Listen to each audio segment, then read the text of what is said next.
Padahal itu di lapangan, Kepala Sekolah SMK Negeri 2 Padang sudah minta maaf atas kesalahpahaman yang terjadi. Kemudian juga Dinas Pendidikan Provinsi Sumatera Barat sudah mengatakan akan merevisi ya aturan yang mewajibkan menggunakan kerudung tadi sehingga nanti yang non muslim tidak akan terkena kewajiban itu. Jadi artinya menurut gua selesai, udah clear gitu loh. Ya kaget aja kan tiba-tiba kemudian pemerintah pusat cawe-cawe.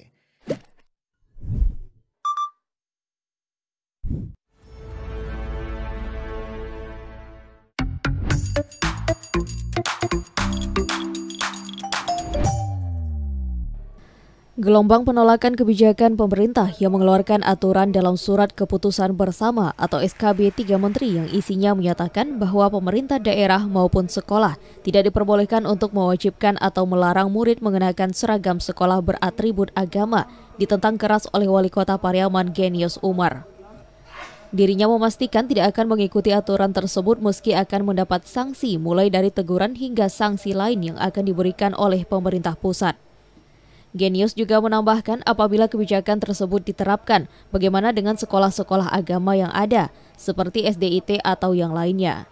Sementara tugas sekolah adalah membentuk karakter dari anak didiknya masing-masing sesuai dengan agama mereka.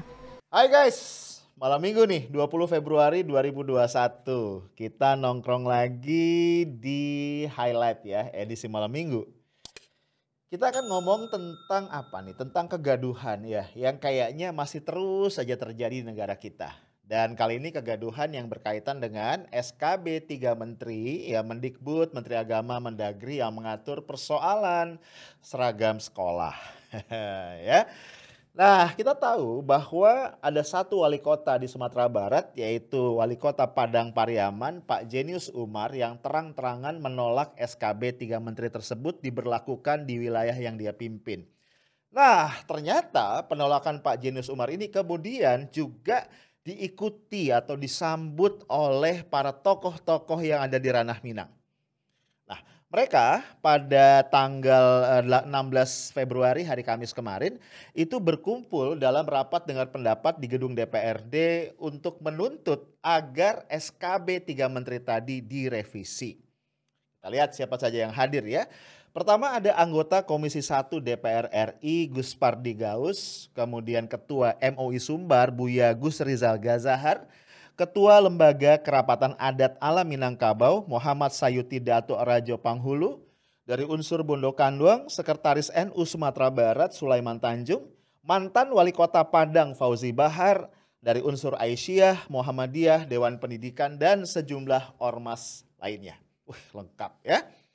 Nah, mungkin kalian masih ingat ya, Pak Gus Pardi Gaus tadi ya, yang anggota Dewan ini adalah anggota DPR RI dari fraksi PAN yang mic-nya dimatikan oleh pimpinan Dewan pada saat melakukan interupsi untuk meminta keterangan, meminta klarifikasi soal SKB 3 Menteri ini dalam sidang paripurna DPR RI. Guys, tokoh-tokoh ranah Minang ini berpendapat soal ini SKB ini ya, ini tidak sesuai dengan konstitusi ya. Melanggar Undang-Undang Dasar Negara Republik Indonesia khususnya pasal 31 ayat 3 dan ayat 5. Ya nanti di bagian lain kita bahas ya. Sebelumnya Kementerian Dalam Negeri ini sudah menegur Wali Kota Pariaman Pak Genius Umar secara lisan. Dan pihak Kemendagri juga mengatakan tidak menutup kemungkinan Genius Umar diberi sanksi lantaran tidak setuju dengan SKB seragam sekolah tersebut. Terkait dengan ini, Pak Akmal Malik, ini Direktur Jenderal Otonomi Daerah Kemendagri mengatakan, sanksi kami memungkinkan. Yang jelas melalui komunikasi saya yakin Pak Wali Kota, maksudnya Pak Wali Kota Pariaman akan mampu memahami tanggung jawabnya. Nah guys, kita lihat ya, ini sikap dari pelaksana harian Gubernur Sumatera Barat, Pak Alwis. Yang bersangkutan ini nggak mau langsung berkomentar atau mengambil sikap ya. Jadi Pak Alwis ingin agar pihak-pihak yang terkait, baik dari pemerintah pusat maupun dari pemerintah daerah duduk bareng dulu nih. Ya, berembuk supaya solusi yang baik bisa ditemukan. Namun demikian Pak Alwis berucap tentang kearifan lokal. Ya. Pak Alwis mengatakan begini, setiap daerah tentu punya kearifan lokal. Kita minta pemerintah lebih arif lagi mendengarkan masukan dari daerah. Ya, jadi walaupun belum menyatakan sikap yang clear, tapi Pak Alwis sudah menunjukkan indikasi sebenarnya. Hal yang senada dengan argumentasi tadi ini juga diberikan oleh Pak Wali Kota Pariaman ya, Jenius Umar, ketika menolak SKB mengenai seragam tadi. Karena beliau mengatakan begini, apa yang saya sampaikan itu hanya semacam koreksi kepada pemerintah, khususnya Mendikbud Nadiem Makarim. Jangan dianggap sama, digeneralisir. Kita hormati pemerintah pusat, hanya saja pusat harus menghargai kearifan lokal juga. Guys, ternyata politisi-politisi juga ikut bicara nih ya. Yang pertama, Wakil Ketua Komisi 2 DPR RI ya, dari fraksi PDIP, Junimar Girsang. Nah, beliau ini mendesak agar Mendagri Tito Karnavian segera mengambil sikap terhadap Jenius Umar. Ada lagi, Ketua DPD PDIP Sumatera Barat ya, Alex Indra Lukman. Ini meminta agar Jenius Umar bijaksana dalam bersikap, ya, menyikapi SKB maksudnya. Nah, dia menegaskan bahwa SKB itu kan berlaku secara nasional. Dan harus diingat nih bahwa Sumatera Barat itu bukan daerah istimewa seperti Aceh misalnya. Sehingga SKB itu berlaku pula di Sumbar. Nah, suara berbeda ini datang dari Wakil Ketua MPR RI dari PKS, Pak Hidayat Nur Wahid. Nah, dia mengatakan SKB ini memang bertentangan dengan Undang-Undang Dasar Pasal 31 sehingga sebaiknya direvisi. Pak Hidayat Nur Wahid bilang begini, saya sudah sampaikan tentang pentingnya revisi terhadap SKB 3 Menteri ini. Demikian juga MUI sudah membuat pernyataan resmi agar SKB 3 Menteri direvisi. Sangat penting para menteri terkait segera merevisinya.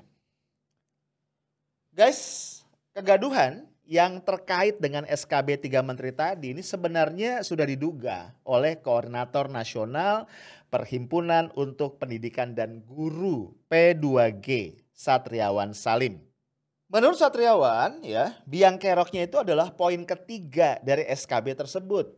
Karena membuat para guru agama seolah-olah tidak boleh mengajarkan kepada para peserta didik di dalam mata pelajarannya untuk menggunakan simbol keagamaan termasuk penutup aurat atau kerudung.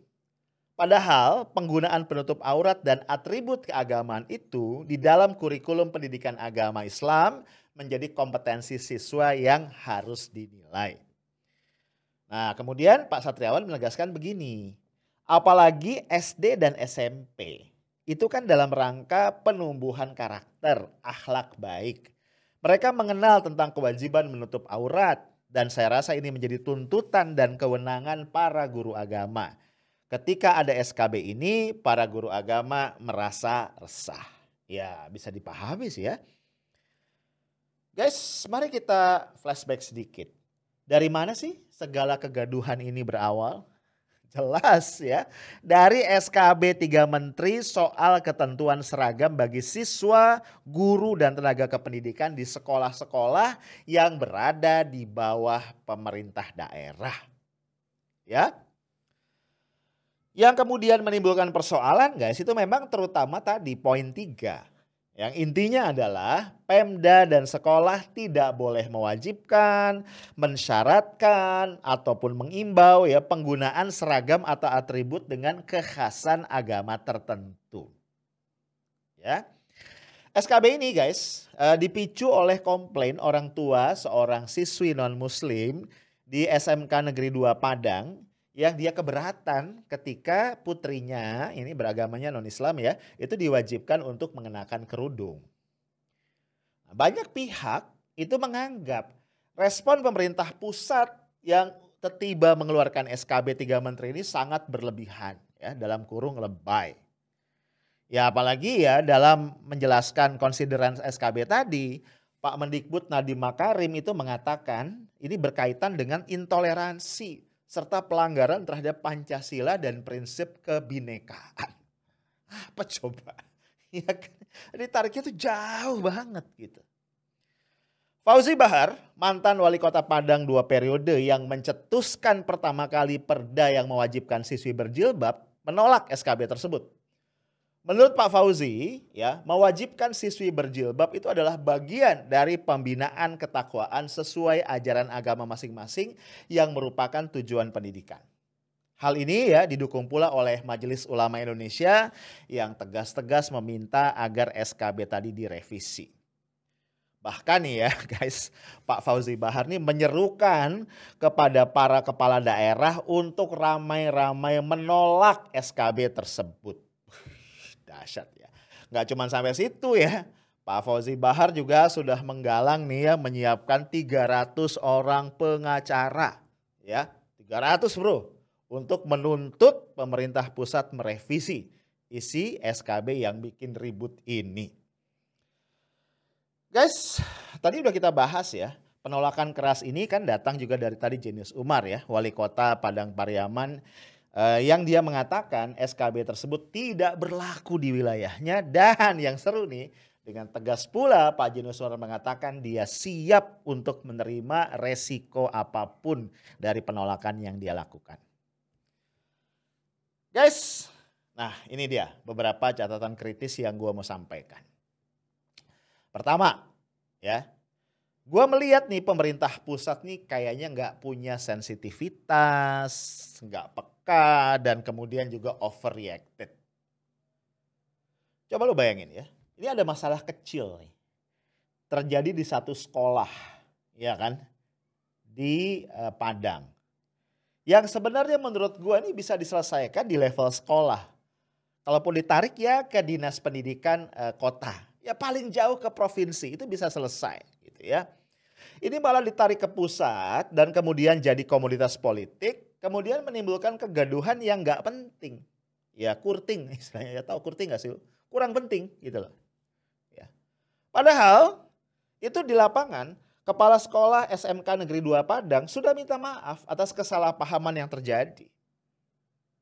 Kemudian juga Dinas Pendidikan Provinsi Sumatera Barat sudah mengatakan akan merevisi ya aturan yang mewajibkan menggunakan kerudung tadi, sehingga nanti yang non muslim tidak akan terkena kewajiban itu. Jadi artinya menurut gua selesai, udah clear gitu loh. Ya kaget aja kan tiba-tiba kemudian pemerintah pusat cawe-cawe.